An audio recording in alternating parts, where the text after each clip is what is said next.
ಭಾರತ ಮತ್ತು ರಷ್ಯಾ ನಡುವಿನ ದೀರ್ಘಕಾಲದ ಸ್ನೇಹಪೂರ್ಣ ಸಂಬಂಧವು ಸುಭದ್ರ ವ್ಯಾಪಾರ ಸಹಕಾರದಲ್ಲಿ ಪ್ರತಿಫಲಿಸ್ತಾ ಇದ್ದು, ಈ ಸಂಬಂಧವನ್ನು ಮತ್ತಷ್ಟು ವಿಸ್ತರಿಸೋಕೆ ಎರಡು ರಾಷ್ಟ್ರಗಳು ಮುಂದಾಗಿವೆ.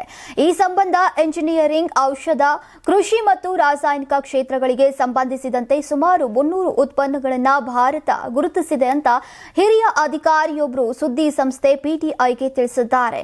ಈ ಕ್ರಮವು ಭಾರತೀಯ ರಫ್ತುದಾರರಿಗೆ ರಷ್ಯಾದ ಮಾರುಕಟ್ಟೆಯಲ್ಲಿ ತಮ್ಮ ಉಪಸ್ಥಿತಿಯನ್ನ ಗಮನಾರ್ಹವಾಗಿ ವಿಸ್ತರಿಸಿಕೊಳ್ಳುವ ಅವಕಾಶವನ್ನ ಕಲ್ಪಿಸಿದೆ. 2030ರ ವೇಳೆಗೆ ಭಾರತ ರಷ್ಯಾ ನಡುವಿನ ದ್ವಿಪಕ್ಷೀಯ ವ್ಯಾಪಾರವನ್ನ $100 ಬಿಲಿಯನ್ ಗೆ ಹೆಚ್ಚಿಸುವಂತಹ ಗುರಿಯೊಂದಿಗೆ ಈ ಕ್ರಮವನ್ನ ಕೈಗೊಳ್ಳಲಾಗಿದೆ. ಪ್ರಸ್ತುತ ಭಾರತ ಗುರುತಿಸಲಾದಂತಹ ವರ್ಗದಲ್ಲಿ ಕೇವಲ $1.7 ಬಿಲಿಯನ್ ಮೌಲ್ಯದ ಉತ್ಪನ್ನಗಳನ್ನು ಮಾತ್ರ ರಷ್ಯಾಗೆ ರಫ್ತು ಮಾಡ್ತಾ ಇದೆ.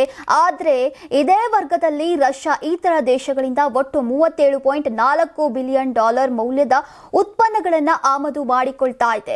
ಈ ವ್ಯಾಪಾರ ಅಂತರವು ಭಾರತೀಯ ರಫ್ತುದಾರರಿಗೆ ದೊಡ್ಡ ಅವಕಾಶವನ್ನೇ ಸೂಚಿಸ್ತಾ ಇದೆ. ಈ ಉತ್ಪನ್ನಗಳ ಪೈಕಿ ಯಾವ ಕ್ಷೇತ್ರಗಳು ಪ್ರಮುಖ ರಫ್ತು ಗುರಿಯಾಗಲಿವೆ ಅಂತ ಈಗ ಇನ್ನೂ ಕೂಡ ಸ್ಪಷ್ಟವಾಗಬೇಕಿದೆ. ಆದಾಗ್ಯೂ ಕೂಡ ರಫ್ತು ಪ್ರಮಾಣ ಹೆಚ್ಚಾದಷ್ಟು ರಷ್ಯಾದೊಂದಿಗೆ ಇರುವಂತಹ ಭಾರತದ ವ್ಯಾಪಾರ ಕೊರತೆ ಕಡಿಮೆಯಾಗುವ ನಿರೀಕ್ಷೆ ಇದೆ. ಪ್ರಸ್ತುತ ಭಾರತ ರಷ್ಯಾ ವ್ಯಾಪಾರ ಕೊರತೆ ಸುಮಾರು $59 ಬಿಲಿಯನ್ ಆಗಿದೆ.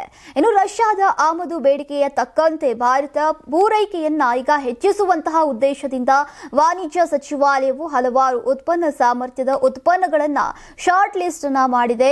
ಇವುಗಳಲ್ಲಿ ಎಂಜಿನಿಯರಿಂಗ್ ಸರಕುಗಳು, ಔಷಧಗಳು, ಕೃಷಿ ಉತ್ಪನ್ನಗಳು ಮತ್ತು ರಾಸಾಯನಿಕ ವಸ್ತುಗಳು ಕೂಡ ಸೇರಿವೆ. ಈ ಉತ್ಪನ್ನಗಳನ್ನು ರಷ್ಯಾ ಪ್ರಸ್ತುತ ದೊಡ್ಡ ಪ್ರಮಾಣದಲ್ಲಿ ಇತರ ರಾಷ್ಟ್ರಗಳಿಗಿಂತ ಆಮದು ಮಾಡಿಕೊಳ್ತಾ ಇದೆ. ಪಿಟಿಐ ವರದಿಯ ಪ್ರಕಾರ ರಷ್ಯಾದ ಒಟ್ಟು ಆಮದು ಬುಟ್ಟಿಯಲ್ಲಿ ಈಗ ಭಾರತದ ಪಾಲು ಸದ್ಯಕ್ಕೆ ಸುಮಾರು 2.3% ಮಾತ್ರ ಇದೆ. ಆದರೆ ರಷ್ಯಾದಿಂದ ಭಾರತಕ್ಕೆ ಆಗುವಂತಹ ಆಮದುಗಳು ಕಳೆದ ಕೆಲ ವರ್ಷಗಳಲ್ಲಿ ತೀವ್ರವಾಗಿ ಹೆಚ್ಚಿವೆ. 2020ರಲ್ಲಿ $5.94 ಬಿಲಿಯನ್ ಆಗಿದ್ದಂತಹ ಆಮದು 2024ರಲ್ಲಿ $64.24 ಬಿಲಿಯನ್ ಗೆ ಏರಿಕೆಯಾಗಿದೆ. ಈ ಏರಿಕೆಗೆ ಪ್ರಮುಖ ಕಾರಣ ರಷ್ಯಾದಿಂದ ಭಾರತಕ್ಕೆ ಆಗ್ತಾ ಇರುವಂತಹ ಕಚ್ಚಾ ತೈಲ ಆಮದು. 2020ರಲ್ಲಿ $2 ಬಿಲಿಯನ್ ಆಗಿದ್ದಂತಹ ಕಚ್ಚಾ ತೈಲ ಆಮದು 2024ರಲ್ಲಿ $57 ಬಿಲಿಯನ್ ಗೆ ಏರಿಕೆಯಾಗಿದೆ. ಪ್ರಸ್ತುತ ಭಾರತದ ಒಟ್ಟು ಕಚ್ಚಾ ತೈಲ ಆಮದುಗಳಲ್ಲಿ ರಷ್ಯಾದ ಪಾಲು ಸುಮಾರು 21% ಅಂತ ಅಂದಾಜಿಸಲಾಗಿದೆ. ನೀವು ಸಣ್ಣ ಆಗ್ಬೇಕಲ್ವಾ? ಅದು ಒಂದು ಉತ್ತಮ ಆಹಾರದಿಂದ ಸಣ್ಣ ಆಗ್ಬೇಕಲ್ವಾ? ಪ್ರತಿದಿನ ನಮ್ಮ ಜೀನಿ ಸ್ಲಿಮ್ ನ ಯೂಸ್ ಮಾಡಿ ಯಾವುದೇ ಸೈಡ್ ಎಫೆಕ್ಟ್ ಇಲ್ದಂಗೆ ನೀವು ಸಣ್ಣ ಆಗ್ತೀರಾ. ಯಾರಾಗ್ತಾರೆ ಎಂಎಲ್ಎ ಅಭ್ಯರ್ಥಿ 2028 ಶೀಘ್ರದಲ್ಲೇ.